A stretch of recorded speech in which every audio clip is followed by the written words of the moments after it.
Ils ont énormément de pouvoir. C'est eux qui ont le pouvoir de mettre en œuvre les grandes politiques du gouvernement. On peut dire qu'ils détiennent le pouvoir, on peut même dire qu'ils se sont accaparés l'État. Le phénomène de caste est quelque chose d'extrêmement fort, c'est-à-dire que vous faites partie d'un groupe qui est fermé, qui bénéficie de privilèges exorbitants et qui considère tous ceux qui ne sont pas du groupe comme des étrangers. Moi, ce qui m'a choqué pendant toutes ces années, c'est que je n'ai jamais entendu parler de la part de ces gens-là de stratégie. Quand la personne se sent non au bon niveau, elle a besoin de s'assurer une impunité encore plus forte que l'impunité que lui offre le corps. Ils n'ont plus de prise sur le réel, et c'est ça que j'ai vraiment vu, et qu'on voit au niveau du pays, au plus haut niveau, quand il n'y a plus de prise sur le réel. Comment je donne l'impression que je dirige ? Eh bien, je dirige par le mensonge, la manipulation et les coups tordus. Faire, ça peut exposer à l'erreur, mais faire croire que l'on fait, c'est beaucoup plus subtil et ça permet de rester lisse et de ne pas faire d'erreur. Mon intuition, c'est que la caste a la responsabilité de l'ensemble de ce désastre que nous vivons aujourd'hui.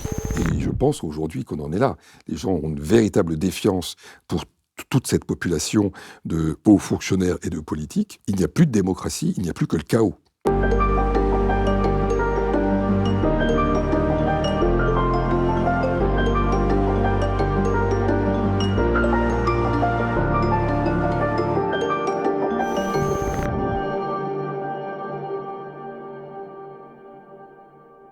Paul-Antoine Martin, bonjour. Bonjour. Je suis très heureux de vous recevoir sur la chaîne YouTube du site Élucide. Alors, vous êtes ingénieur central Supélec et vous avez exercé de nombreuses responsabilités dans le secteur industriel. Vous avez une carrière très riche, à la fois dans le privé et dans le public. Et finalement, les hasards de la vie professionnelle vous ont conduit à devenir une sorte de lanceur d'alerte sur la trahison des hauts fonctionnaires. Alors, vous venez de publier Le Clan des Seigneurs, qui est vraiment un des ouvrages les plus incroyables que j'ai lus depuis plusieurs années. Pour le présenter, c'est un roman, mais qui est nourri de vos différentes expériences que vous avez vécues ou que vous avez observées tout au long de votre carrière. Alors, en tant que cadre dirigeant, vous avez côtoyé de très nombreux politiciens et hauts fonctionnaires. Et dans le roman, finalement, vous nous exposez leur état d'esprit, leurs pratiques. Et là, c'est vraiment incroyable parce que tout y passe. Alors, on a le manque d'éthique, on a les mensonges, on a l'inculture et l'immaturité. Et puis, finalement, un grand machiavélisme. Et vous nous exposez leur petite magouille, voire leur franche corruption. Alors, première question, finalement, pourquoi avez-vous décidé d'écrire ce livre ? Merci déjà de me recevoir, Olivier. C'est un grand plaisir d'être ici avec vous.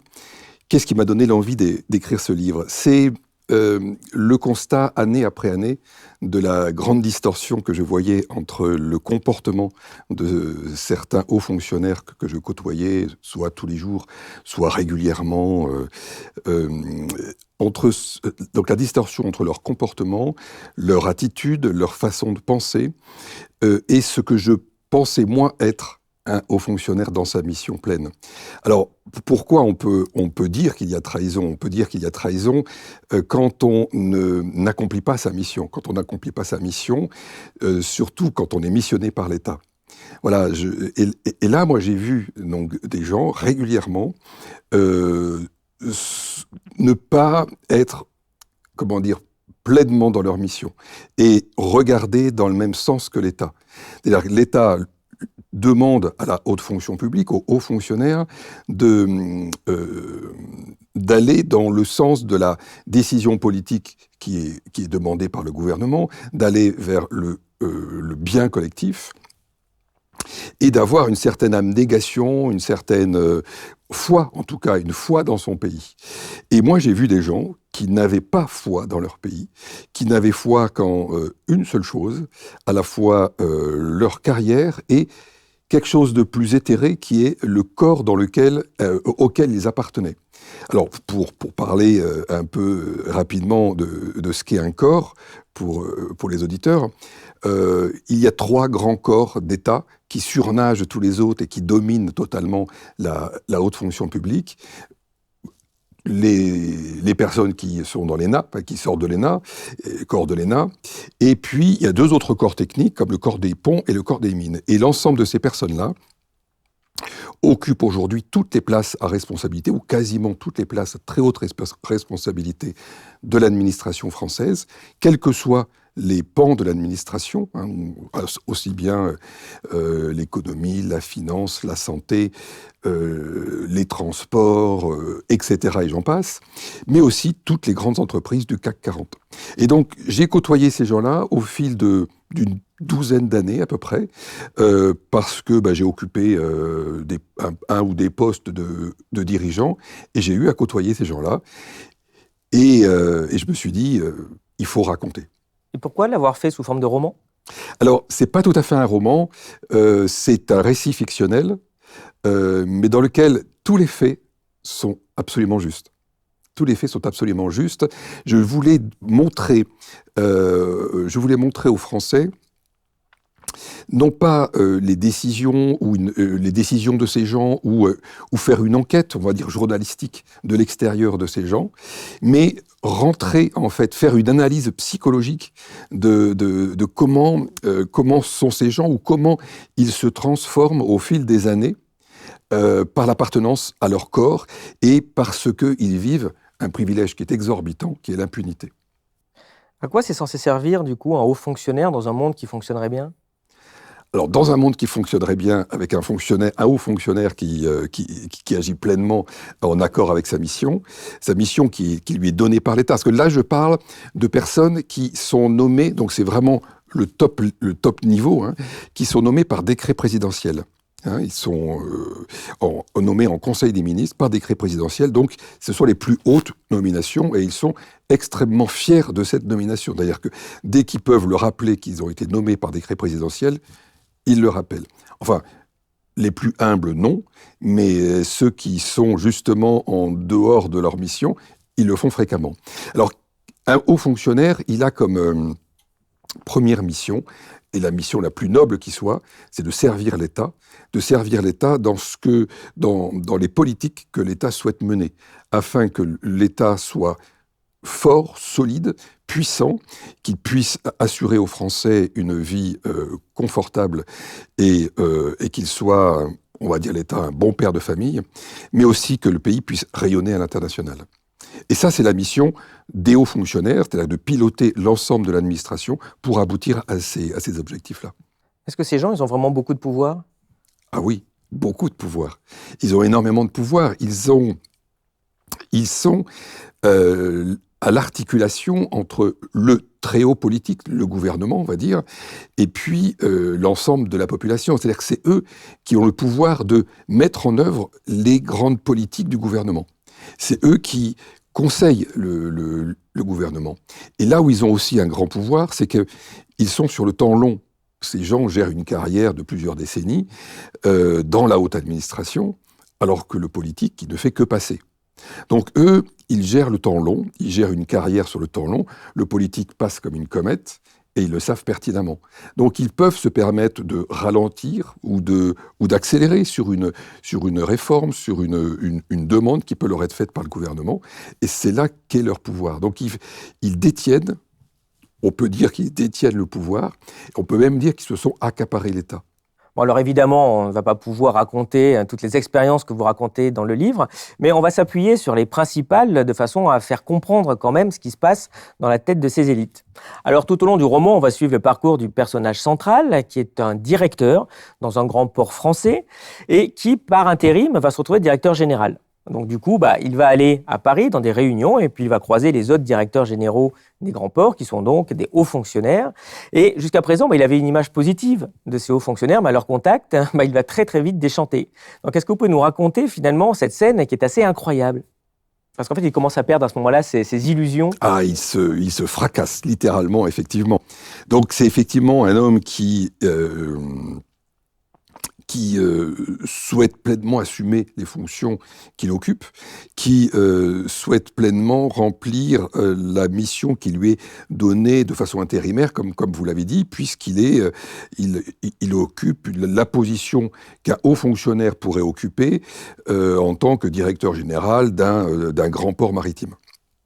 Donc c'est un poste prestigieux, nommé en Conseil des ministres, comme je le disais tout à l'heure. Donc il se trouve pendant quelques mois, à aller à Paris pour assister aux réunions de tous ces gens-là. Et il s'imagine, lui, assez naïvement, qu'on va parler stratégie, on va parler sujet très important pour l'économie, etc. Donc il prépare, il essaie de faire en sorte qu'il soit au point par rapport aux dernières consignes du gouvernement. Bon, et il monte à Paris, plutôt intimidé, ne sachant pas trop à quoi il s'attend. Il arrive dans un bâtiment qui est un magnifique bâtiment haussmannien, qui en impose très très fortement et dont la fonction, je pense, est aussi d'en imposer. Il arrive et donc il est reçu et donc il arrive en avance, il s'installe. Et puis déjà, il se rend compte que les différents directeurs de port de cette époque-là sont photographiés et il reconnaît, alors quelque chose d'assez inouï, il reconnaît le logo de la photographie et il se trouve que c'est le studio Harcourt. Donc il se rend compte que ces hommes, finalement, se prennent pour des vedettes, des légendes, des légendes du temps présent et sans aucune humilité, comme pour ressembler peut-être aux plus grandes stars de cinéma, se font photographier par le studio des grandes stars. Et puis, la réunion commence, les gens arrivent, aucun ne le salue parce qu'ils ne le reconnaissent pas de la caste qu'ils composent eux. Le phénomène de caste est quelque chose d'extrêmement fort, c'est-à-dire que vous faites partie d'un groupe qui est fermé, qui bénéficie de privilèges exorbitants, et qui considère tous ceux qui ne sont pas du groupe comme des étrangers, mais vraiment des étrangers très lointains, on va dire. Et donc, personne ne me salue, personne même ne me demande qu'est-ce que je fais là. Et la réunion commence, et la réunion devient très rapidement absolument surréaliste, puisque celui qui mène la réunion est un homme d'environ 85 ans. Et à un moment donné, donc là, il parle, il a les yeux collés au plafond, il parle de la politique maritime de Pompidou. Enfin bon, donc c'est surréaliste. Et il y en a un qui, à un moment donné, l'interrompt et lui dit « Monsieur le ministre ». Et le personnage, donc, principal du livre, se tourne vers son voisin pour savoir mais qui est cet homme. Et en fait, c'était un ancien ministre du général de Gaulle qui est resté 6 mois et qui a été ministre de l'Éducation. Voilà, donc cet homme se retrouvait à la tête de tous ces gens directeurs généraux des ports. Et toute la journée a ressemblé à ça, toute la journée a été surréaliste avec des gens qui, finalement, s'envoyaient des textos pour de blagues ou de jeux, de table en table, en n'écoutant même plus cet homme qui parlait au plafond pendant des heures. Et la journée s'est terminée comme ça. Donc, c'était un premier temps de fracas, effectivement, et le personnage reprend le train et réalise que le roi est nu. Pareil, c'est encore une scène incroyable. Une jeune femme vient faire une présentation sur un sujet technique. C'était prévu à l'ordre du jour. Et donc, elle commence à présenter son sujet devant l'ensemble de cet aéropage prestigieux. Et le personnage principal, qu'on va appeler Coulanges, se rend compte que y a une ambiance bizarre qui est en train de se mettre en place, que les uns les autres se mettent à rigoler, s'envoient des textos de table à table. Il y en a qui deviennent tout rouges, et puis il y en a un qui en profite pour faire tomber son stylo à proximité de la dame pour se baisser, celle-ci étant habillée d'une mini-jupe. Alors c'était C'est tragique. C'est gênant, oui. C'est gênant, c'est tragique. Tragique parce qu'on s'attend à avoir une véritable tenue, non seulement une tenue, mais une écoute attentive. Et il n'y a pas eu ça du tout. Et cette jeune femme, elle, a été particulièrement stoïque, a fait sa présentation et est partie. Voilà ce à quoi j'ai assisté, qui est... c'est un comportement animal, presque. Enfin, c'est un comportement animal, et j'ajouterais même un comportement... non mature, vraiment non mature, presque d'ado, et c'est l'impression que ça m'a donné, vous voyez. Donc c'est la première rencontre que j'ai faite de personnes à ce niveau-là que j'ai pu considérer comme non structurées, n'ayant pas une structure solide pour dépasser ce que vous appelez l'animalité, effectivement, et parce qu'ils sont dans une impunité, dans une surconfiance, dans une sursuffisance qui le leur permet. On voit vraiment qu'il y a un comportement de clan, en fait, dans le petit exemple que j'ai trouvé très touchant sur le déjeuner. Ah oui, ce déjeuner était, alors c'est toujours dans la même journée, effectivement. Il y aurait long à raconter sur l'ensemble de cette journée. Arrive midi, arrive donc le déjeuner, tout le monde se lève. Et Coulanges, donc le personnage principal qui lui ne fait pas partie du corps, suit l'ensemble des présents. Le groupe arrive au restaurant et il se rend compte qu'il n'y a pas le nombre de places suffisant pour l'ensemble du groupe et que tout le monde est assis sauf lui. Donc il comprend qu'il n'est pas convié. Et donc Coulanges se rend compte qu'il n'est pas admis dans le clan. Le clan est fermé et c'est vraiment c'est la définition de la caste. Celui qui n'en fait pas partie n'a pas à être présent à l'intérieur du groupe. Cette chaîne YouTube ne vit que grâce aux abonnements. Pour nous soutenir, vous pouvez vous abonner à notre site www.elucide.media. Vous aurez accès à de nombreux contenus exclusifs et vous permettrez en plus à notre média de se développer. On compte sur vous. Sortons un peu du récit. Est-ce que vous pouvez nous expliquer en général justement comment ça se manifeste, cet esprit de clan ? L'esprit de clan va se manifester par une arrogance naturelle, absolument naturelle, par le fait que, je vais vous raconter une autre anecdote qui est très parlante. Je me rappelle une fois avoir assisté à la conférence ou à la présentation en fait d'un sujet très technique par un de ces hommes justement qui était du corps des ponts, donc a priori prestigieux. Sa présentation était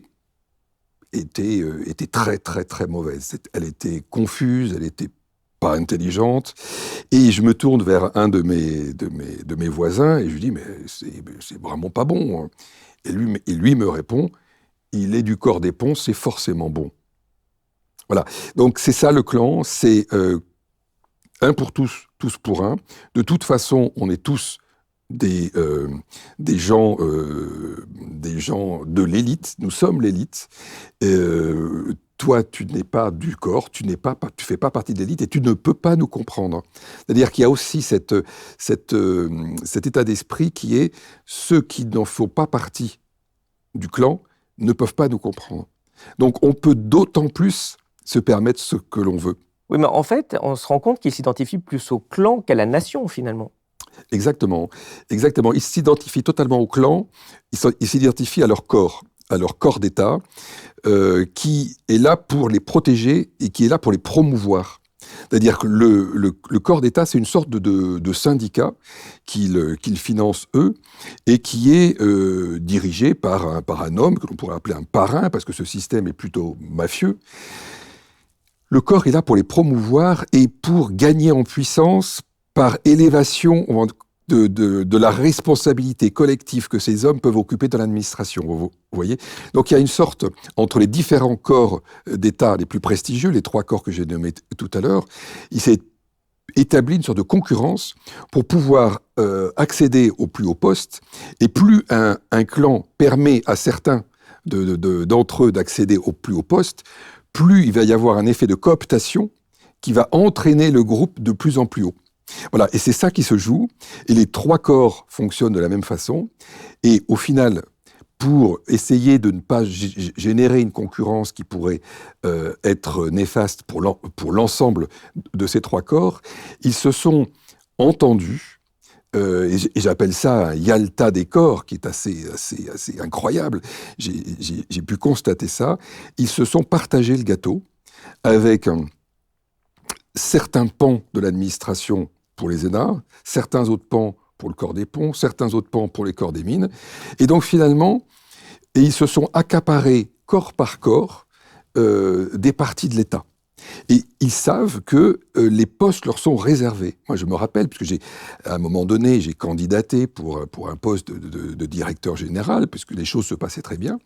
Et on m'a répondu, mais totalement stupéfait. La personne en face m'avait répondu, mais vous n'y pensez pas, c'est un poste réservé. un poste réservé pour un homme du corps des ponts, ou du corps des mines, ou de l'ENA, vous voyez.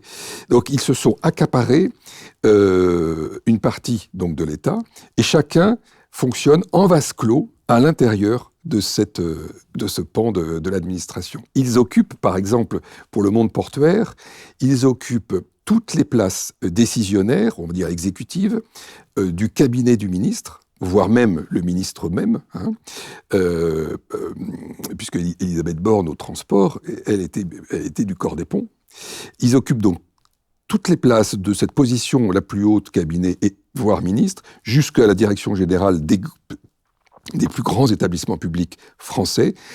Toutes ces places sont occupées, et ils occupent aussi les organes de contrôle de tout le fonctionnement portuaire, par exemple. Oui, vous expliquez d'ailleurs, il y a des contrôles entre amis sur ce truc-là, ce qui fait qu'en gros, le contrôle est très très très léger, quoi, puisqu'un jour, A contrôle B, mais peut-être que demain, B contrôlera A. Et c'est exactement ça. Donc on rentre dans ce qu'ils appellent la prudence. Il faut être prudent pour que, de toute façon, on ait chacun soit sans aspérité pour sa carrière. C'est-à-dire qu'il y a une sorte de modus vivendi où on ne critique pas, où on ne laisse pas de traces de critique. Alors on pourra se les formuler oralement. Il n'y a pas de traces de critique, et le système avance comme ça, enfin si on peut appeler ça avancer, tourne comme ça. Parce que dans la présentation de type un peu mafia, comme vous dites, mais c'est vrai que quand on lit, on a l'impression, comme dans les films américains, que voilà, on se répartit la zone de trafic de drogue, le nord c'est pour les portoricains, là c'est pour les Cubains, là c'est les Colombiens. C'est exactement ça. C'est quelque chose comme ça. Ils se sont répartis ça, oui. Et justement, ça leur permet de booster leur carrière et vous montrer à quel point ils sont obsédés par leur carrière, non pas comme tout le monde peut l'être un tout petit peu, mais que c'est vraiment, non, c'est le boulot, on verra plus tard, c'est d'abord la carrière. Comment ça se manifeste concrètement, ça, parce que vous l'avez constaté avec des choses très étonnantes. Oui, alors l'obsession est vraiment réelle, elle est permanente, elle est de tous les instants. Chez certains, ça devient même une super obsession, au point qu'ils se mettent dans une attitude qui les oblige à calculer à chaque instant, chaque mot, chaque attitude qu'ils peuvent avoir, pour qu'à aucun moment on puisse leur faire un reproche qui puisse laisser des traces. Vous voyez ? Parce que clairement, la carrière se construit par un sang vague, par une sorte de passage à travers le temps sans aspérité. Non pas en faisant des grandes innovations ou en produisant des grandes décisions, mais en passant silencieusement au travers des postes. Alors ça, c'est tout le contraire de ce que je pouvais imaginer quand j'ai rencontré initialement ces hommes.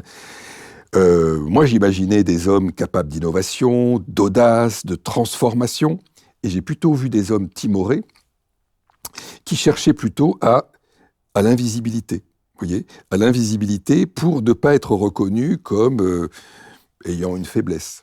Et donc l'invisibilité permet beaucoup plus de faire carrière que de produire des belles transformations, des innovations, tout en peut-être en faisant une erreur par-ci par-là. Voilà, le système ne promeut pas l'intelligence, on va dire. Et c'est ça qui est très très grave. Donc ils sont obsédés par la carrière, et je vais vous donner quelques exemples. L'un d'eux, par exemple, tous les matins, consulte le journal officiel. Pourquoi ? Eh bien, pour récupérer le nom de tous ceux qui ont été fraîchement nommés à des postes très importants, pour se dépêcher d'envoyer un petit mot de félicitation et rentrer dans l'esprit de ces gens-là comme un ami, comme quelqu'un qui les apprécie, au cas où, quelques années plus tard, quelques mois plus tard, leurs chemins se croiseraient et que cette personne puisse évoquer 2 mots sympathiques au ministre de ce haut fonctionnaire qui lui a envoyé un mot de félicitation. Voilà, on est dans ce genre d'obsession, et cette personne passait 1 heure, 1 heure et demie tous les matins. Vous voyez ? Alors, mais du coup, on se demande, est-ce qu'ils ont le temps de travailler encore, ces gens-là ? Bien sûr, ils ont le temps de travailler. Bien sûr, mais le travail... ce qui m'a choqué pendant toutes ces années, c'est que je n'ai jamais entendu parler, de la part de ces gens-là, de stratégie. Vous voyez, quand vous êtes à un niveau très important, et que vous pilotez un outil économique, qui est fondamental pour un pays, un grand port, c'est fondamental pour un pays, Ne jamais parler de stratégie, même ne jamais se préoccuper de stratégie, c'est une faute, c'est une faillite intellectuelle. Par contre, il se préoccupait beaucoup de tactique. Et je fais bien la différence entre la stratégie et la tactique. Donc la tactique étant le moyen pour parvenir à ses fins. Donc c'est toute une série de petits moyens pour arriver à obtenir, à atteindre un objectif, pardon. Et ces gens-là donc ont développé par ce développement de la tactique beaucoup d'esprit de manipulation. Et j'ai rencontré des gens qui n'étaient plus habités que par la manipulation et le mensonge.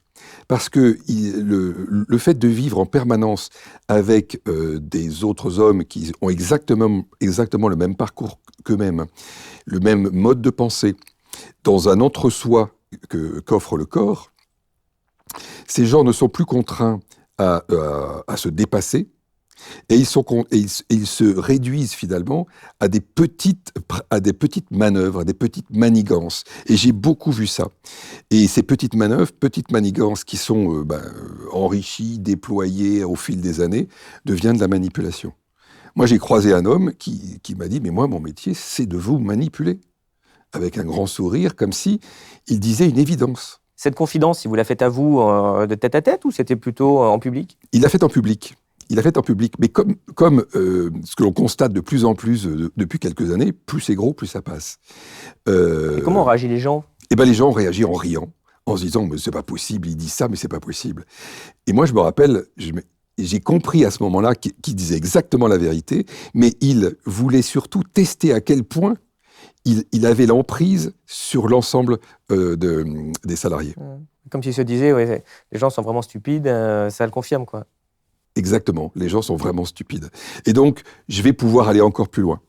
Alors, tout au long du livre, face à ce Coulanges donc, qui incarne l'éthique, la droiture, il y a un personnage qui s'appelle Ursi, qui est un peu la quintessence de ce que vous dénoncez, un personnage donc, qui appartient à un des grands corps de l'État. Est-ce que vous pouvez nous le présenter, son parcours et surtout sa personnalité ? Alors, Ursi est un personnage qui contient plusieurs personnes réelles. Hein. Et pourquoi je me suis permis de faire ça ? Parce que je me suis rendu compte qu'ils fonctionnaient finalement plus ou moins tous de la même façon. Et donc, ce Ursi devient l'emblème ou le symbole du mode psychologique de ces personnes-là. Et je me suis intéressé à lui pour le suivre, effectivement, pendant ces années, et noter comment il réagissait aux obstacles, noter comment il pouvait dépasser la ligne jaune, dépasser la ligne rouge, et finalement n'avoir aucune limite, et profiter de son impunité de façon la plus totale possible, en étant... Alors, on parlait d'obsession de carrière tout à l'heure. Moi, j'ai noté aussi chez ce genre de personnes l'obsession de l'impunité. Il y a un moment donné, ce que j'ai compris, c'est que quand la personne se sent non au niveau, non au bon niveau, elle a besoin de s'assurer une impunité encore plus forte que l'impunité que lui offre le corps. Elle va chercher l'impunité vis-à-vis de la presse. Elle va chercher l'impunité... Alors, pour que la presse, régulièrement, communique très positivement sur lui ou sur ses actions. Elle va chercher l'impunité vis-à-vis du social, en essayant... alors là, je décris quelque chose qui est profondément choquant. À un moment donné, ce Ursi a eu maille à partir avec un délégué syndical. Eh bien, la première réaction qui lui vient à l'esprit, et ça c'est tout à fait caractéristique de ces hommes-là, ce n'est pas d'aller construire avec le délégué syndical une relation ou d'aller chercher un point d'entente. Il s'est dit, je vais dépasser l'obstacle, et dépasser l'obstacle, comment je vais le faire ? Je vais l'acheter. Et là, je vais l'acheter de la façon la plus salissante possible.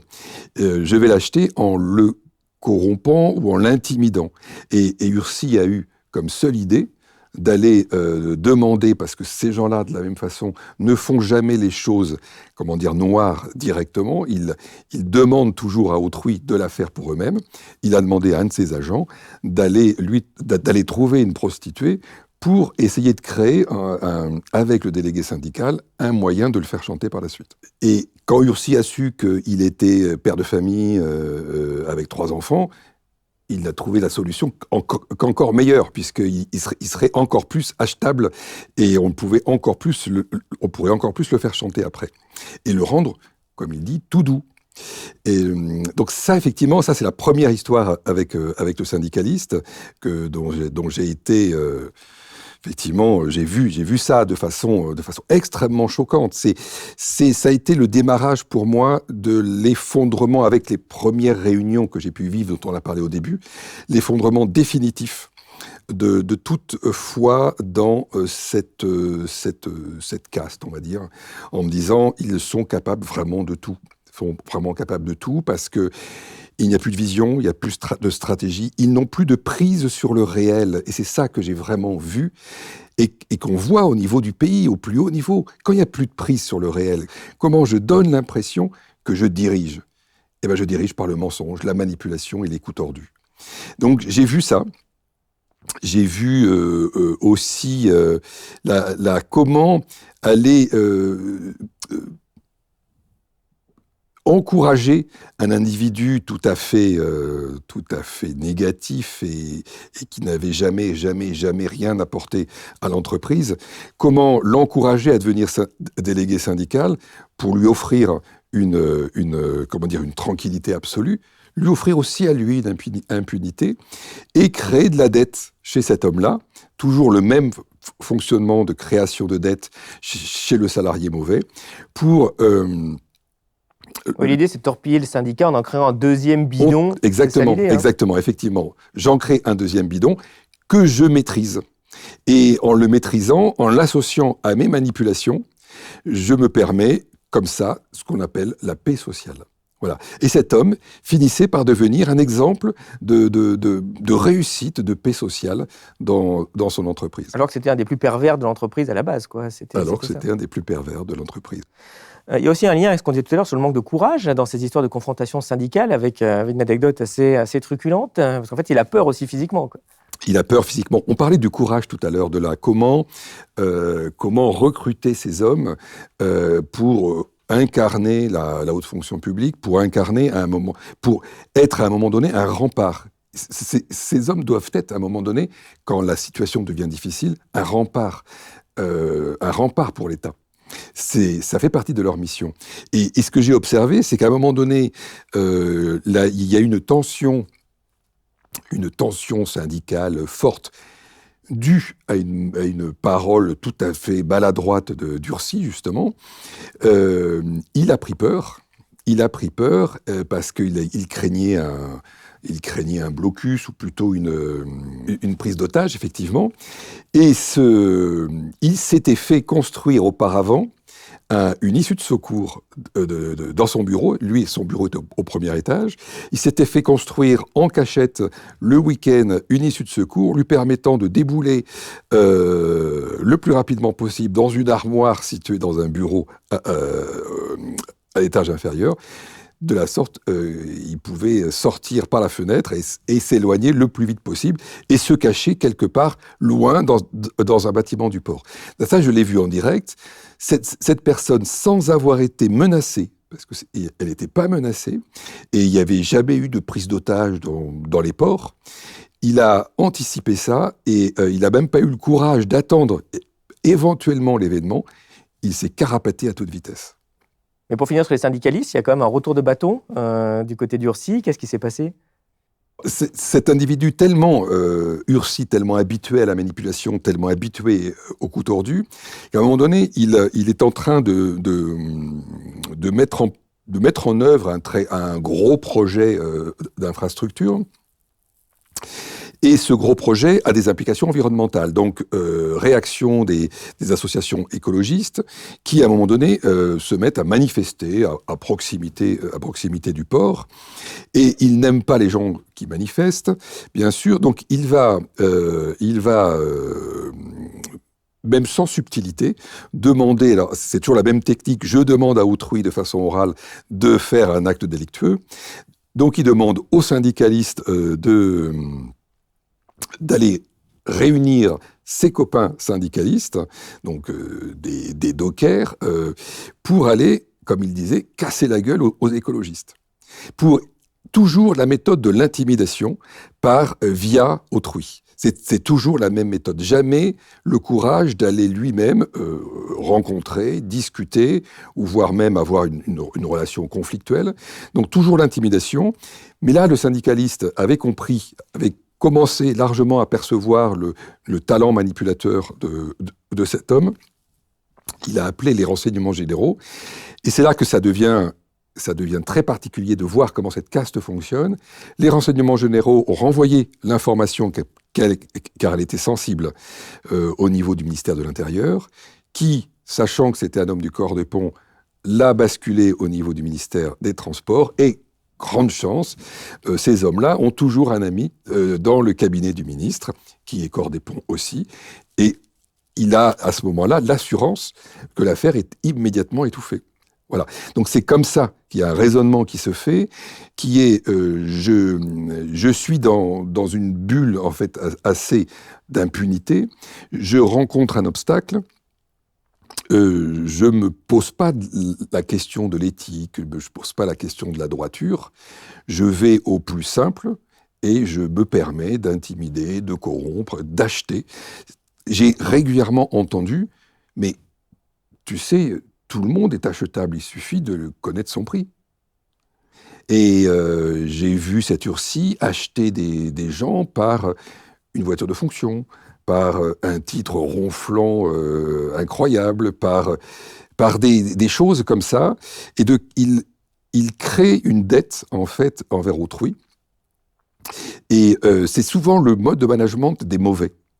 Quand un mauvais est installé, sa pire crainte, c'est d'avoir auprès de lui des gens qui commencent à le chahuter par un peu d'intelligence. Et donc, la meilleure façon de se prémunir et de créer autour de lui une vraie barricade qui l'assurera et qui est une nouvelle impunité, il va renverser les valeurs et il va promouvoir les mauvais, de sorte à ce que, en amenant un mauvais à un échelon juste inférieur à lui pour le protéger, ce mauvais devient débiteur d'une dette vis-à-vis d'Ursie, et ensuite Ursie peut faire ce qu'il veut et peut demander ce qu'il veut à ce mauvais. Parce que vous expliquez justement qu'en termes de management, c'est toujours intéressant de regarder comment s'entoure un dirigeant, et que finalement il y a deux grands types qui vont vous permettre de voir quel type de dirigeant vous avez. Oui. Alors il y a le dirigeant qui va lui chercher à avoir autour de lui des gens brillants, pour emmener, parce qu'il a la conscience de l'intérêt collectif et de sa mission, donc en s'entourant de gens brillants, eh bien, et en assumant l'intelligence autour de lui, il va emmener plus rapidement l'établissement vers un objectif ou des résultats extrêmement favorables. Et puis il y a celui qui n'est pas sûr de lui, qui sait qu'il n'est pas à la hauteur, et qui va s'entourer de mauvais pour se protéger lui, quitte à ce que l'établissement en pâtisse très très lourdement. Voilà.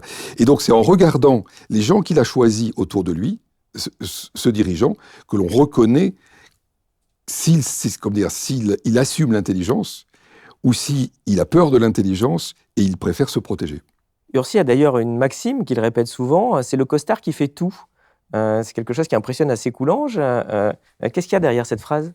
Alors cette maxime, elle est extraordinaire. Elle est absolument extraordinaire parce que je pense qu'elle décrit tout ce que j'ai vu et elle décrit profondément leur fonctionnement. C'était encore une anecdote à la base extrêmement simple, mais extrêmement révélatrice. Coulanges est dans son bureau, il est habillé en jean. C'est un vendredi, il est plutôt en décontracté. Et à ce moment-là, Ursie rentre dans son bureau et le voit en jean. Et il est stupéfait. Non, mais il dit, comment tu peux être habillé en jean ? Tu feras jamais carrière. Et cette réponse était stupéfiante. Coulanges pose la question à ce moment-là à Ursule, il dit mais pourquoi je ne ferai jamais carrière si un jour par semaine je peux m'habiller en jean? Mais parce que tout est dans le costard, il lui répond. Le costard, c'est 80% de la carrière. Le costard, c'est quoi? C'est l'apparence vestimentaire, ça c'est le premier niveau, mais c'est l'apparence dans tout.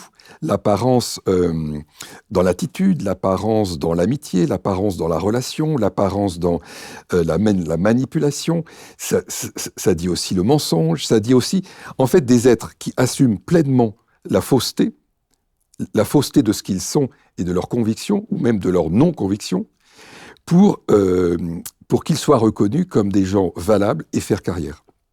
Donc on a accès à ce moment-là à des bonimenteurs. Moi je me rappelle, j'ai eu cette impression plusieurs fois d'être en face d'un bonimenteur qui essaie d'escroquer l'assistance devant lui, d'escroquer un salarié en lui faisant croire des choses qui sont fausses, mais qu'il présente avec une assurance et puis un sourire, une bonhomie, qui sont toutes artificielles et qui sont que du costard, comme il dit. Alors justement, ces gens dirigent, et c'est intéressant de voir qu'ils dirigent mal. Votre livre fourmille de maximes qui sont sublimes, donc j'en citerai quelques-unes de temps en temps. Là, il y en a une, c'était, en tout cas quand vous le décrivez, vous expliquez que son souci n'était pas de faire, mais c'était de faire croire qu'il faisait.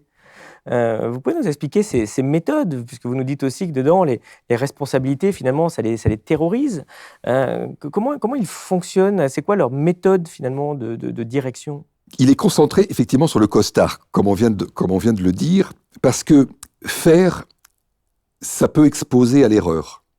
Mais faire croire que l'on fait, c'est beaucoup plus subtil et ça permet de rester lisse et de ne pas faire d'erreur. Voilà. Et donc tout est là pour faire la carrière la plus assurée possible, puisque vous traversez la carrière le mieux possible en étant lisse. Donc, et il ne faut pas faire, ou faire le moins possible, ou faire quand vous êtes sûr de ne pas faire d'erreur, c'est-à-dire faire après tout le monde, faire comme les autres. C'est pour ça qu'ils ont développé un immobilisme, un conformisme qui leur permet de ne pas être responsable puisque le groupe l'a fait. Vous voyez, on ne reproche pas à un groupe dans lequel les individualités auraient fait exactement la même chose. On ne va pas reprocher à chacun d'être coupable ou d'être responsable. Par contre, s'il y a un mouton qui se détache et qui fait différemment du groupe et que ce mouton fasse une erreur, là on viendra lui reprocher son erreur. Oui, parce que vous dites finalement qu'on reproche à celui qui fait et qui se trompe beaucoup plus que celui qui ne fait rien finalement. Exactement. Et c'est ça qu'ils ont compris. Donc il faut faire croire que l'on fait. Et c'est toute l'énergie qui est développée par de la manipulation, par du mensonge, par une attitude qui donne l'impression d'une très grande hauteur de vue et qui renvoie l'impression chez les auditeurs ou chez les présents que cette personne a une vision, a une stratégie en tête alors qu'il n'en est strictement rien. Est-ce qu'on peut dire finalement qu'ils n'ont pas le courage de prendre des décisions ? Ah, ils n'ont pas le courage. Non, ils n'ont pas le courage. Et c'est là que l'on peut parler de trahison. Parce que le haut fonctionnaire a l'obligation du courage. Il est absolument obligé d'être courageux. C'est le fond même qui doit irriguer toute sa mission. Parce que sa mission est forcément difficile. Donc pour incarner pleinement sa mission, il va lui falloir être courageux. Et là, je reviendrai en 1946, si vous le permettez, pour revenir à la façon dont le général de Gaulle et Michel Debré ont conçu l'ENA, ont conçu le recrutement de l'ENA. Ils ont grâce à Jean Zay, qui a beaucoup réfléchi à cette situation, qui était comment toute la fonction publique en 39-40 est passée comme un seul homme du Front populaire au maréchal Pétain. Une seule personne n'a pas fait allégeance au maréchal Pétain, il a été mis en prison immédiatement. Mais tous les préfets, absolument tous, ont fait allégeance au maréchal Pétain. Et donc Jean Zay, qui était ministre du Front populaire, ministre de l'Éducation, un homme absolument remarquable intellectuellement et de courage, a été interné immédiatement en 40, et il a eu 2-3 ans d'être exécuté, pour réfléchir à qu'est-ce qui s'est passé, qu'est-ce qui fait que cette élite a pu être aussi peu loyale. Alors c'est intéressant parce que justement, vous citez une magnifique citation de Jean Zay que je ne connaissais pas et qu'on va peut-être commenter ensemble. Finalement, le diagnostic de Jean Zay, qui est en prison quand il écrit ça, Oui. il sera d'ailleurs exécuté 2 ans après par la milice, conclut que finalement, la République n'a pas assez surveillé le recrutement de ces hauts fonctionnaires, d'assurer elle-même leur formation, et donc en retour, ils n'ont pas pu défendre la République. Ils n'ont pas défendu la République parce qu'ils n'étaient pas courageux, parce que ils étaient loyaux avant tout à leur corps, hein, toujours la même chose, plutôt qu'à l'État. Et donc, en réfléchissant à cette situation, il a émis quelques idées pour la construction de l'ENA en 1946. L'idée était la suivante, le meilleur recrutement possible pour avoir des hauts fonctionnaires loyaux sur la durée, c'est à la fois effectivement recruter des gens avec une haute aptitude intellectuelle pour gérer la complexité, mais aussi des gens que la vie avait forgés et qui avaient montré qu'ils étaient courageux, qu'ils étaient loyaux et qu'ils étaient capables d'abnégation. Voilà, donc forcément des gens qui avaient déjà vécu, et non pas des gens qui sortaient de l'école à 23 ou 25 ans, propulsés dans les hautes sphères de la haute administration, en faisant le pari qui serait le jour venu, courageux, etc., etc.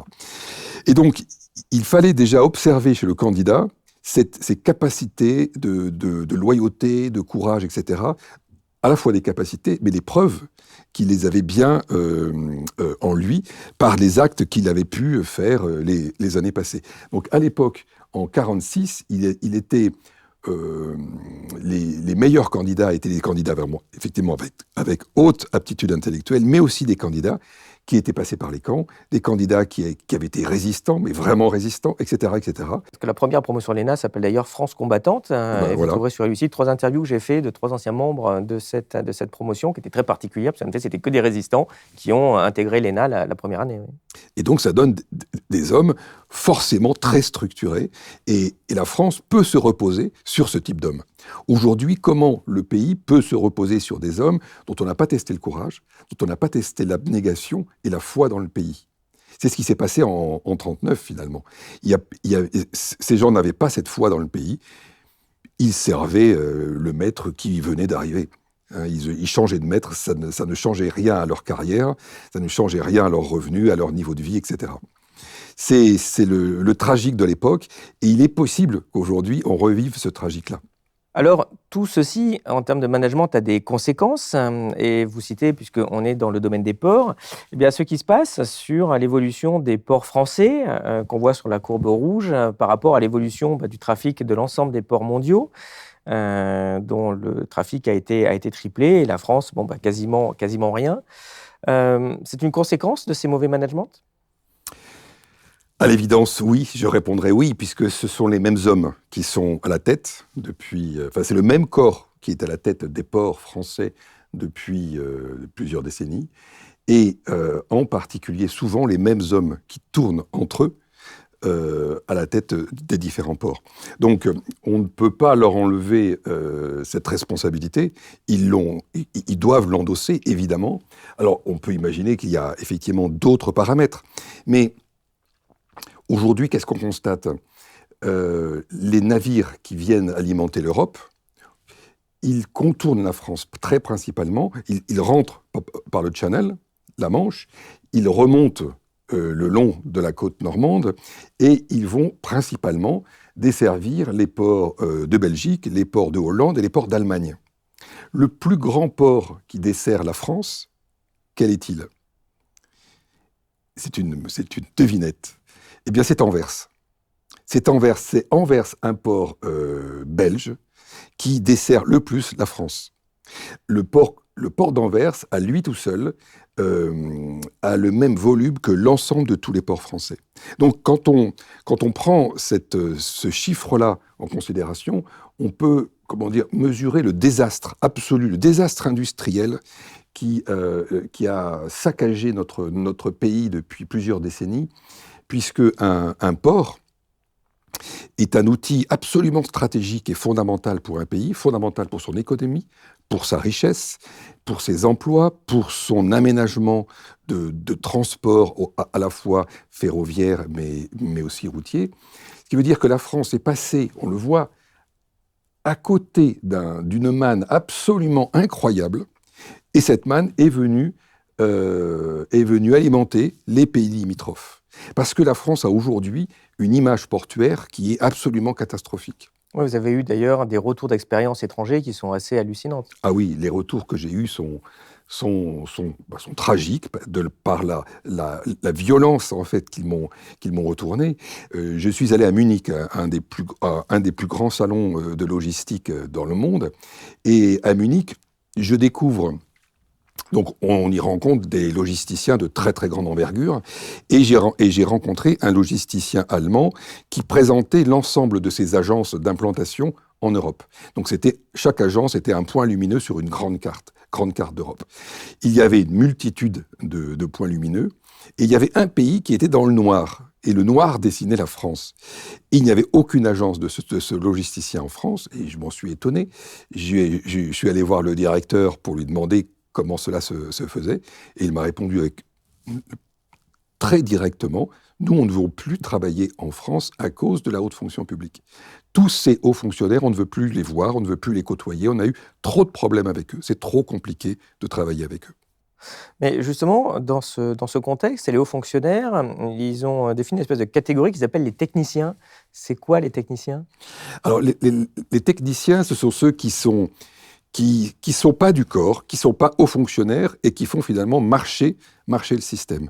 Le technicien, lui, au technicien de travailler sur les enjeux, etc.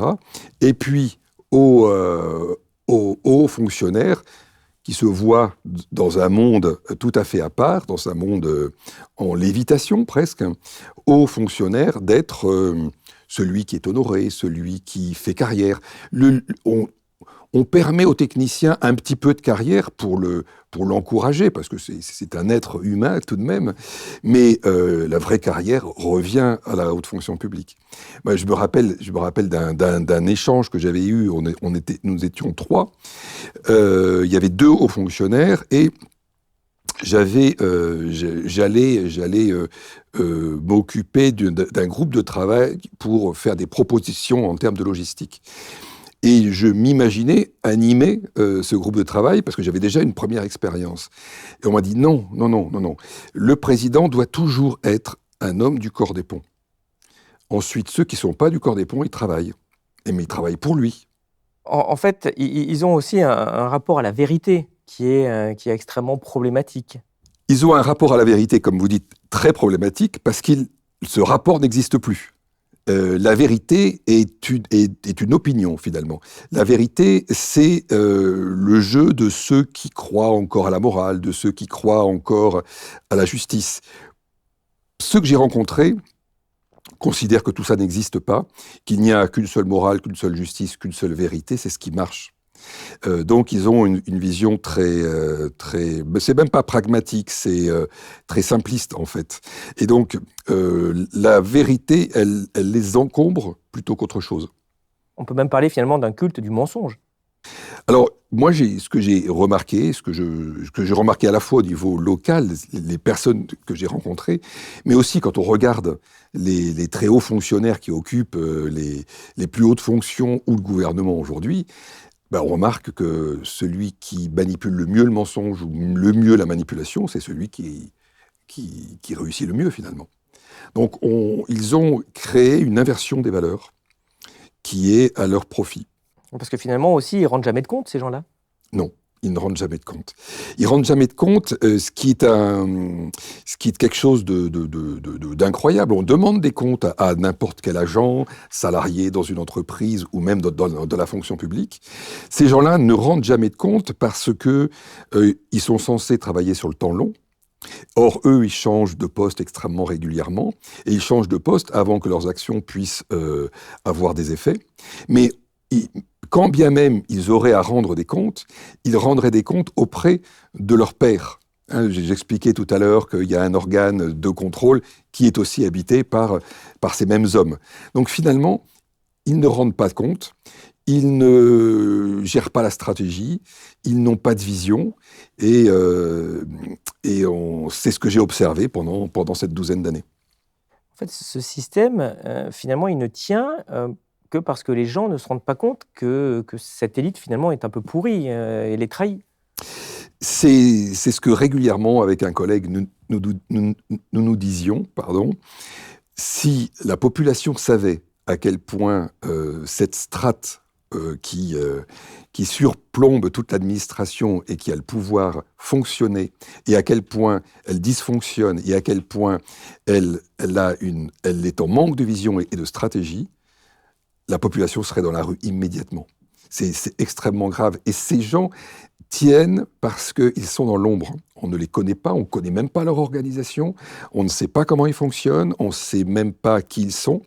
Et c'est grâce à ça qu'ils tiennent aujourd'hui.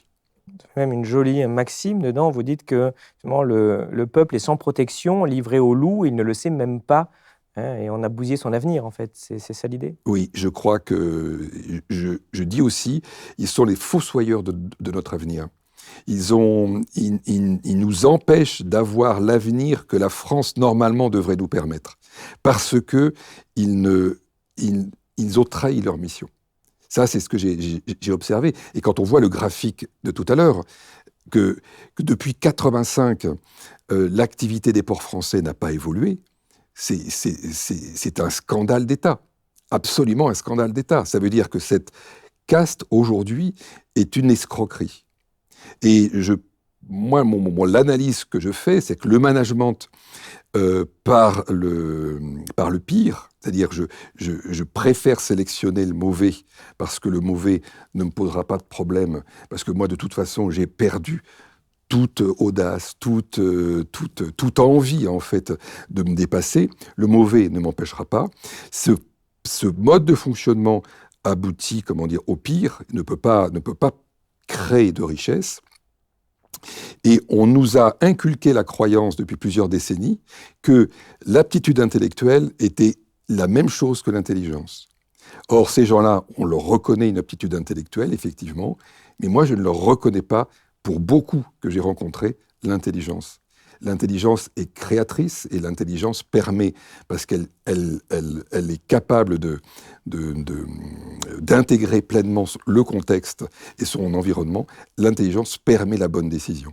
Parce que ce qui est étonnant, c'est que les gens se disent, bon, c'est des élites, ils sont peut-être pas très honnêtes, mais enfin bon, quand même, c'est plutôt des gens intelligents, des gens cultivés. En fait, vous donnez des exemples assez sidérants, comme quoi ces gens sont bêtes. Alors, ça renvoie un peu à l'entretien aussi qu'on a eu récemment avec Jacques Généreux sur la bêtise des intelligents. Vraiment, allez le voir, c'est très intéressant. Mais là, on en a vraiment l'illustration. En particulier, vous racontez un exemple de chasse au trésor qui est très révélatrice. Vous pouvez nous expliquer ? Eh bien, Ursi avait l'habitude, parce que cet homme est un homme qui manipule en fait les gens, et quels qu'ils soient, en permanence.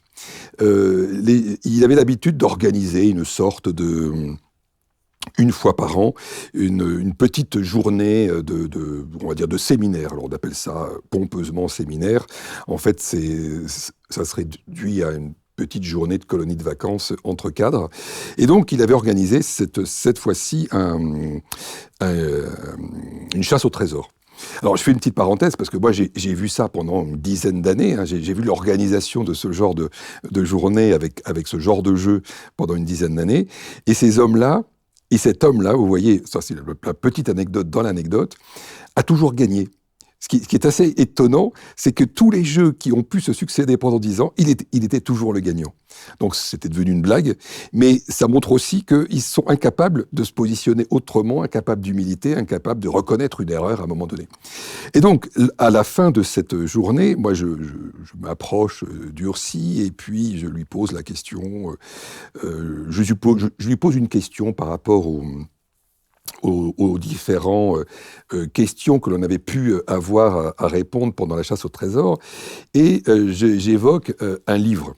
J'évoque un livre et je lui dis, je lui en parle. Et là, il me répond plutôt dépité. « Oh, mais moi, tu sais, Je ne lis pas, enfin, je suis que BD, en fait. Et il m'a très vite montré que il regardait le monde uniquement avec le prisme des aventures d'Astérix et Obélix. Ouais, parce que BD, c'est pas une culture de BD générale. En fait, là, c'était juste exemple d'Astérix. Non, c'est pas une culture de BD générale, tout à fait. Non, ça peut être très bien les BD. Mais c'était, je regarde le monde au travers des aventures d'Astérix et Obélix. C'était ça la Bible. Ça. Et ça se manifestait comment aussi? Parce qu'ils donnent des noms aux uns et aux autres, c'est Oui, ça? ben, les salariés donc du port étaient comparés à donc l'un qui posait problème selon lui, il l'appelait Détritus. L'autre, c'était une femme qui est une femme, moi que j'appréciais beaucoup. Il l'appelait Hystérix, je crois. C'était un personnage d'Astérix et Obélix. Voilà, c'était donc un homme absolument sans culture, d'ailleurs qui le revendique, parce qu'il y a aussi ce luxe de pouvoir revendiquer l'absence de culture chez ces gens-là, l'absence d'intérêt pour les monuments. C'est-à-dire que je ne rentrerai jamais dans une église, par exemple. Comment des gens comme ça, qui n'ont pas de culture, qui ne sont pas capables d'apprécier un monument, qui soit une église en dehors de l'aspect culte, comment ces gens-là, qui n'ont pas l'esprit ou l'amour de la culture française, peuvent se trouver au niveau de l'élite. On ne peut pas décider pour un peuple sans avoir l'appétence de cette culture, sans avoir la foi dans ce pays. Moi, aujourd'hui, je peux dire que j'ai croisé des hommes qui ont perdu, l'ont-ils eu, je ne sais pas, mais en tout cas n'ont pas la foi dans leur pays. Et en n'ayant pas la foi dans son pays, et en ayant seulement la foi dans leur propre corps, dans ce corps d'État, ça a développé des hommes qui sont cyniques, des hommes qui sont secs, qui sont vides, qui ne sont pas capables d'avoir une vision. Le cynisme va très loin. Vous avez une autre maxime qui dit que quand l'élite est repue, elle devient corrompue.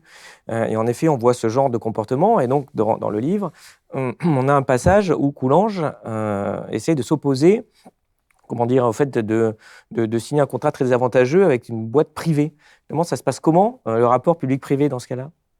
Alors là, c'est un passage qui montre effectivement une très grande violence entre un préfet et Coulanges. Le préfet étant habitué à toujours imposer des décisions, Coulanges, dans cette configuration-là, n'était pas, même s'il était directeur général, remplaçant un haut fonctionnaire de façon intérimaire, il n'était pas sous la coupe du préfet. Et là, le préfet n'a pas compris. Il a développé une très grande violence relationnelle. Et l'idée, c'était un privé souhaitait avoir une implantation importante dans un lieu du port.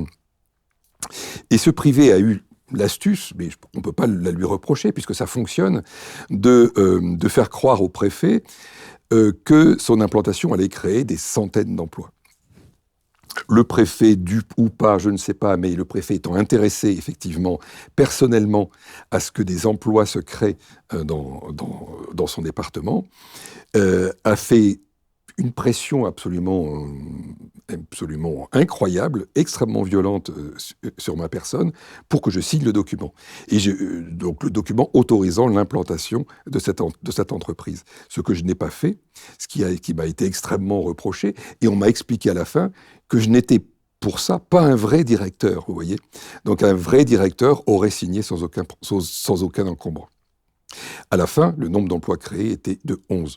Oui, parce que vous avez même eu un retour quand même d'un cadre de cette entreprise privée qui pensait quoi de la situation finalement? Qui trouvait la situation, alors la situation l'écœurait, mais il trouvait, lui, dans la position du privé, avait complètement compris le mode de fonctionnement, le mode relationnel de cette haute fonction publique qui était... alors, je ne vais pas parler de corruption financière ou de corruption économique, parce que ça, je ne l'ai pas vu, mais par contre, d'une corruption morale, oui, c'est-à-dire que les valeurs, on ne s'en encombre plus. La droiture, on ne s'en encombre plus. Le respect, on ne s'en encombre plus non plus, vous voyez. Par exemple, j'ai été traité à ce moment-là, par ce préfet, qui était hors de lui, d'être même pas au niveau d'un élève du cours élémentaire de seconde année, vous voyez.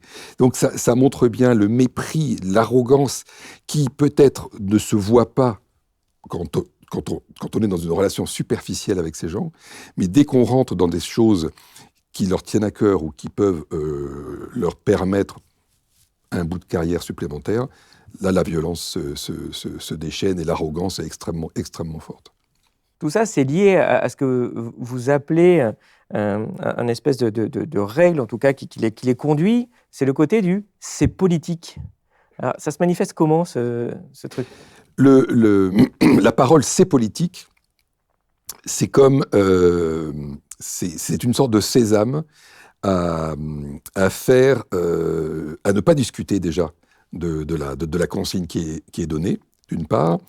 Et ça, ces gens-là disent souvent c'est politique pour dire c'est la demande personnelle d'un ministre ou demande personnelle d'un préfet, mais pour son compte personnel. Ce qui veut dire que la pression est d'autant plus forte. C'est politique parce que le politique en question qui a fait la demande risquerait de rater ou de manquer une élection.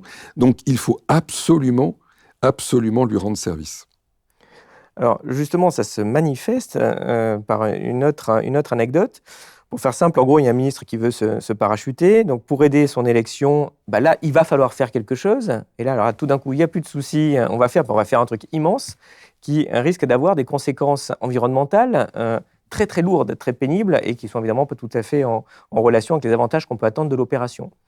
Bon, pour que ça se fasse, là, il va falloir un tampon d'une autorité indépendante. Et on nous vend souvent, ah oui, mais attendez, il y a quand même des autorités indépendantes et qui permettent de limiter les problèmes par les hauts fonctionnaires. En fait, on voit très bien que ça ne marche pas du tout comme ça. Alors, qu'est-ce qui se passe avec cette autorité indépendante qui risque de bloquer le « c'est politique » qui risque d'aider le ministre ? Exactement.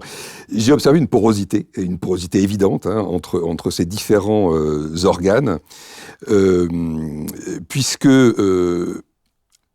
déjà, les 3 organes en question qui instruisaient le dossier avaient tous à leur tête un haut fonctionnaire du corps des ponts, ce qui aide très largement à la communication et à la compréhension, on va dire, entre eux. Ce qui se trouve, c'est que l'autorité environnementale, je vais l'appeler comme ça pour simplifier, sinon ce sont des termes un peu trop spécifiques administratifs, après instruction, émet un avis qui n'est pas positif. Ce qui veut dire que ça casse le projet, ça l'arrête, on va dire, dans son instruction, et le projet ne peut pas obtenir l'autorisation de rentrer en travaux. Lorsque cet avis sort, il est déjà sorti non pas en officiel, mais en officieux. En gros, c'est « voilà, je vais sortir peut-être cet avis, qu'est-ce que t'en penses ?» Vous voyez, alors déjà, il y a un dysfonctionnement. La lecture de l'avis montre que c'est problématique pour le projet. Donc pour le ministre. Et pour le ministre.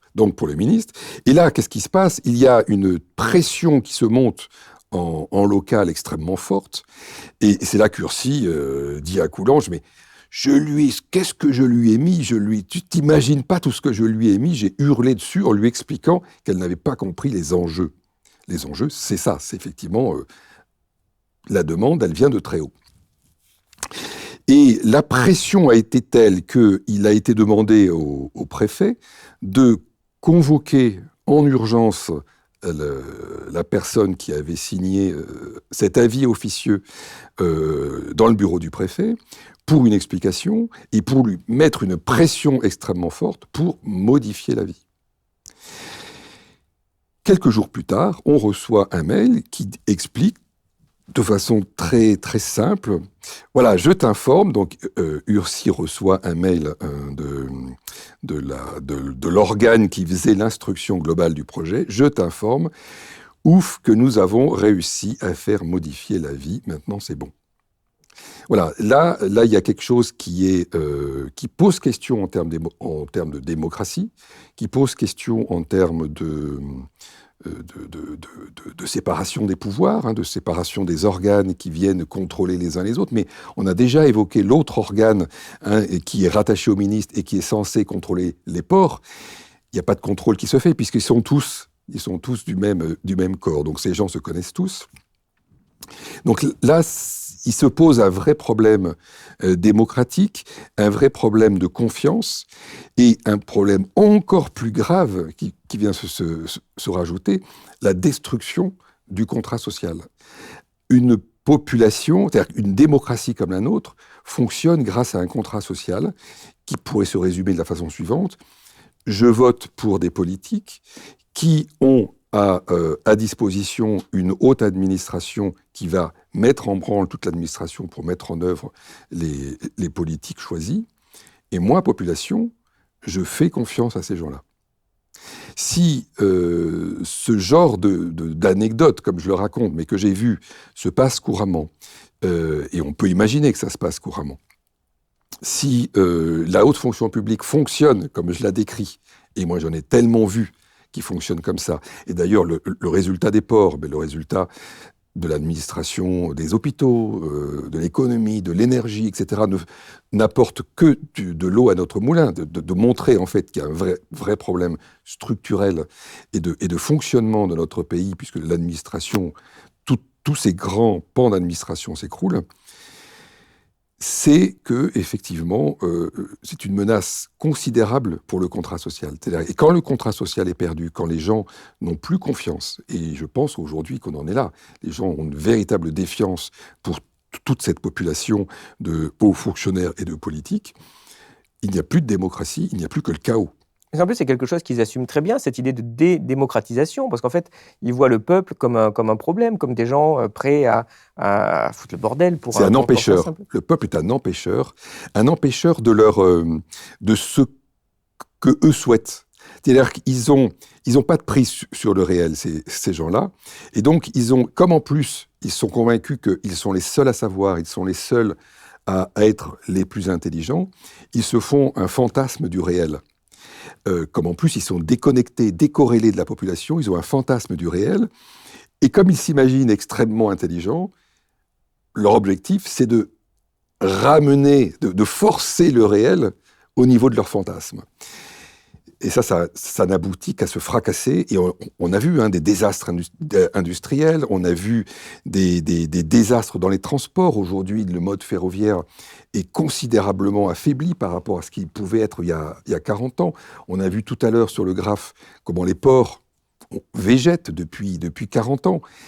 Tout ça, on peut considérer que tout ça, ce sont des véritables catastrophes industrielles pour notre pays, qui ont subi des multitudes dans tous les domaines. Donc, moi, ce que j'ai vu, c'est que dans un domaine particulier, ou même dans 2 domaines particuliers, je considère que cette caste a la responsabilité de ce résultat. Mon intuition, c'est que la caste a la responsabilité de l'ensemble de ce désastre que nous vivons aujourd'hui. Et comment on en sort alors ?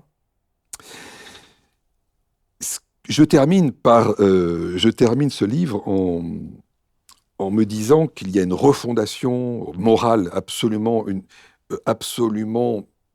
profonde à insuffler dans ce pays, à redonner une armature morale à ces gens, afin qu'ils commencent à avoir, le sens de l'abnégation, de la foi dans leur pays. Et effectivement, le manque de foi dans leur pays, je l'ai vu très couramment. Et le résultat que l'on observe, c'est que même les autres pays à proximité n'ont plus foi dans ces gens-là. Donc on nous le rend bien. Alors comment on sort de ça ? Moi je pense certainement pas déjà en renversant la table, parce que là c'est le chaos assuré et on ne sait pas ce qui en ressort. De toute façon, d'un chaos, il ressort toujours les plus malins. Et les plus malins, eux, ils sont extrêmement forts dans ce genre d'exercice. Donc le risque, c'est de retrouver un système encore plus violent, encore plus difficile, avec les mêmes gens au pouvoir. Il y a, à mon avis, une véritable exigence, mais je parle de façon très, très générale, c'est difficile, une véritable exigence du peuple à avoir vis-à-vis de nos élus. Il faut que nos élus, qui, eux, se complaisent aussi dans ce mode de fonctionnement, parce que la porosité entre la haute administration et les politiques, elle est très très forte. Beaucoup de nos politiques, et on le voit aujourd'hui dans le gouvernement, sont issus de la haute administration. Ils ne sont pas impactés, sont jamais impactés par les décisions qu'ils prennent. Les décisions qu'ils prennent impactent la population. Eux ne sont pas impactés par des décisions qui peuvent être extrêmement lourdes par la population. Et ils sont garantis d'un avenir brillant, doré, absolument rose et tranquille, à la fois pour eux et même pour leurs enfants.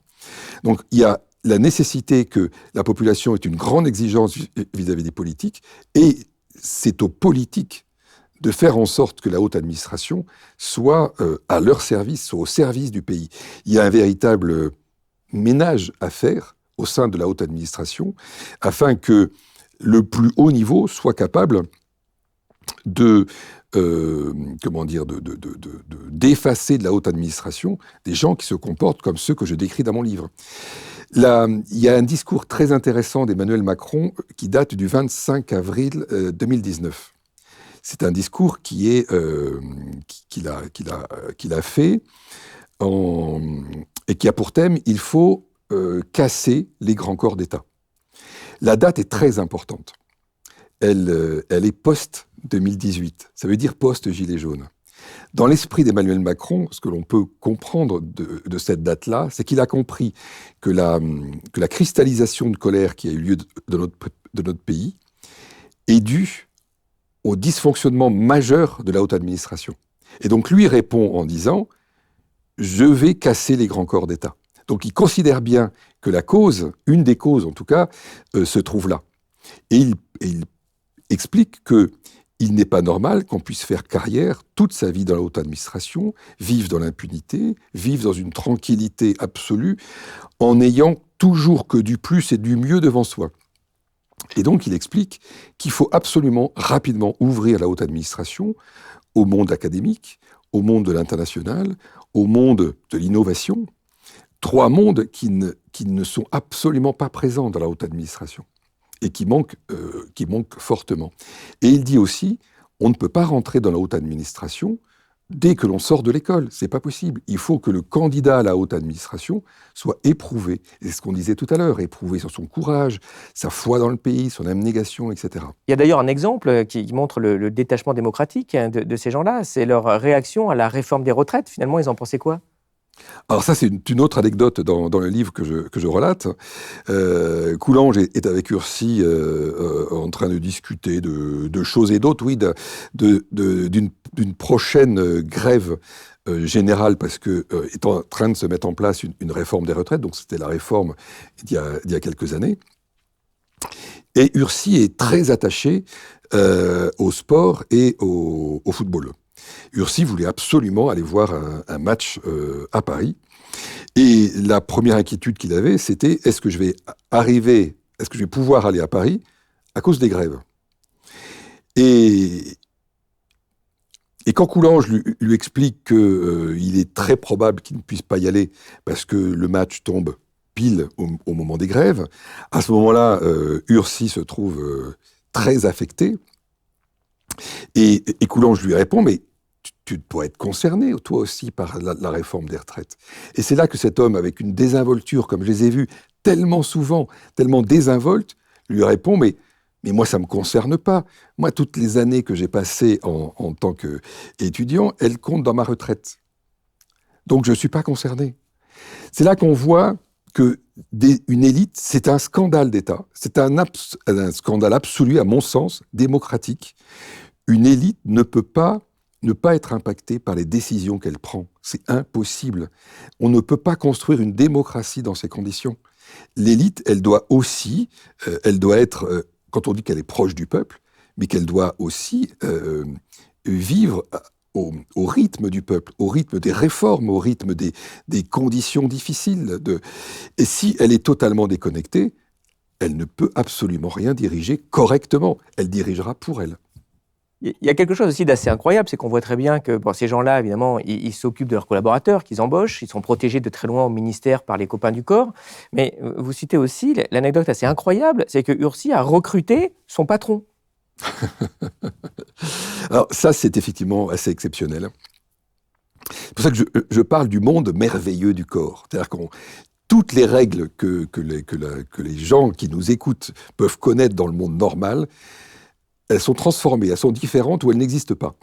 C'est-à-dire que Ursi pendant plusieurs années de son mandat, a eu au-dessus de lui un président de port, qui était d'une stature exceptionnelle, un véritable capitaine d'industrie, un homme pour le coup, capitaine d'industrie qui gérait plusieurs milliards d'euros, reconnu internationalement, qui pouvait rencontrer, reçu comme un homme d'État dans certains pays.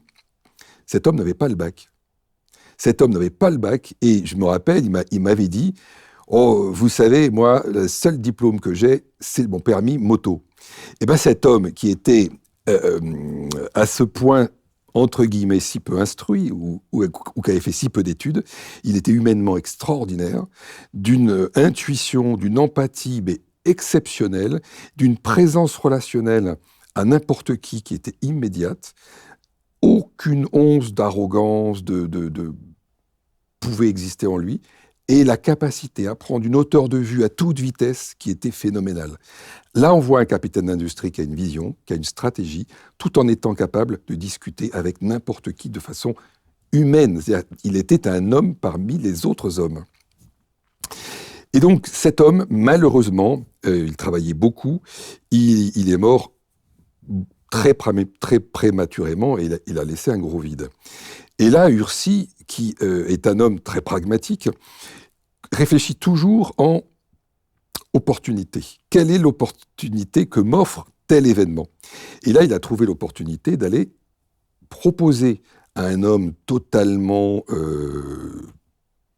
fade, sans ambition, sans idée, un homme qui avait hérité de l'entreprise de son père, de lui proposer le poste de président. Et donc, c'est comme ça que j'écris qu'il lui propose d'être son patron. Il a finalement recruté son patron, et il a, de la même façon, c'est toujours le même procédé, il a créé une dette auprès de cet homme qui n'aspire qu'à être invité dans les bons restaurants, et certainement pas à penser stratégie d'un grand outil industriel français.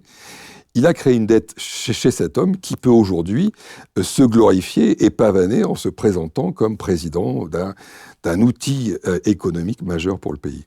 Vous résumez finalement, je trouve très bien à la fin du livre, ce dont on a parlé par cette situation d'Ibn Khaldoun, sur le fait que les temps difficiles créent des hommes forts, que les hommes forts créent des périodes de paix, que les périodes de paix créent des hommes faibles, et que les hommes faibles créent des temps difficiles. Et là, on sent bien qu'on est dans les temps difficiles pour le pays, temps difficiles aussi pour vous, parce que évidemment cette expérience, on n'en sort pas indemne. On est d'accord, ça a été très très dur.